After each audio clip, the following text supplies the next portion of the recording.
May maintenance ka ba sa puso, alta presyon o kolesterol? Wait!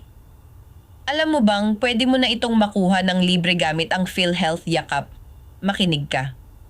Sagot na ng gobyerno ang mga maintenance meds tulad ng losartan, amlodipine, aspirin at atorvastatin. At ito ang matindi, bawat miyembro at dependent ay may 20,000 pesos na budget para sa gamot bawat taon. Paano to kukunin? 4 na steps lang. Una, mag-register sa Yakap Clinic gamit ang eGovPH app. Pangalawa, pumunta sa clinic para magpa-check up o first patient encounter. Pangatlo, bibigyan ka ng doktor ng e-prescription at UPSC code. At pang-apat, ipakita mo lang ang code at valid ID mo sa mga accredited na botika tulad ng TGP o Generica para makuha ang libreng gamot.